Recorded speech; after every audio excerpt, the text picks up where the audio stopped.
ជំរាបសួរខ្ញុំបាទឈ្មោះហិរតិស័កជាអតីតសិស្សនិស្សិតអេមកពីវិទ្យាល័យចំណេះទូទៅនិងបច្ចេកទេសហ៊ុនសែនចំពោះ1បច្ចុប្បន្នខ្ញុំជានិស្សិតឆ្នាំទី1សិក្សាទៅលើជំនាញវិទ្យាសាស្ត្រទិន្នន័យនៅសាកលវិទ្យាល័យពាណិជ្ជសាស្ត្រ ACLIDA ថ្ងៃនេះដែរខ្ញុំនឹងឡើងមកបកស្រាយនៅវិធីសាស្ត្រ3យ៉ាងក្នុងការបែងចែកពេលវេលាឲ្យបានត្រឹមត្រូវ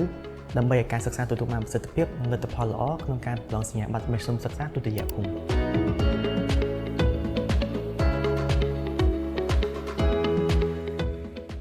វិធីសាស្ត្រទី1រៀបចំ To Do List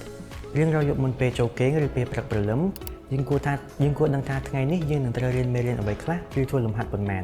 ការធ្វើបែបនេះវាអនុញ្ញាតឲ្យខួរក្បាលរបស់យើងកាត់បន្ថយនូវភាពតានតឹងក៏ដូចជាមិនងាយបំភ្លេចនៅកិច្ចការងារសំខាន់ៗដែលត្រូវនឹងបំពេញវិធីសាស្ត្រទី2ការកំណត់អាទិភាពគម្រាមគ្រប់យ៉ាងក្នុងពេលតែមួយជាទូទៅសិស្សានុសិស្សមួយចំនួនធំតែងតែមើលរំលងនៅមុខវិជ្ជាដែលខ្លួនខ្សោយជាហេតុនេះហើយសិស្សានុសិស្សគួរតែផ្ដោតសំខាន់ទៅលើមុខវិជ្ជាដែលខ្លួនខ្សោយជាពិសេសទៅលើមេរៀនណាដែលឧស្សាហ៍ចេញប្រឡងជាញឹកញាប់យើងគួរតែផ្ដោតទៅលើវិធានការមួយដែលបានចែងថាកិច្ចការពិបាកធ្វើមុនកិច្ចការស្រួលធ្វើក្រោយ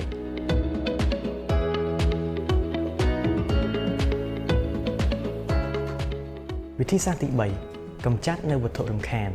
នៅពេលយើងរៀនយើងគួរណាស្ថិតនៅឲ្យឆ្ងាយពីទូរស័ព្ទ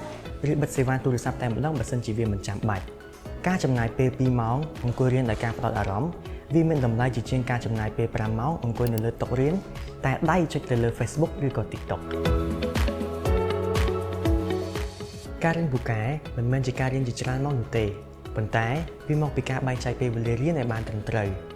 ដោយការអនុវត្តនៅវិធីសាស្ត្រទាំង3នេះខ្ញុំសូមជូនពរឲ្យអ្នកទាំងអស់គ្នាទទួលបាននូវលទ្ធផលល្អក៏ដូចជាជោគជ័យទៅលើការប្រឡងនាថ្ងៃខាងមុខសូមអរគុណ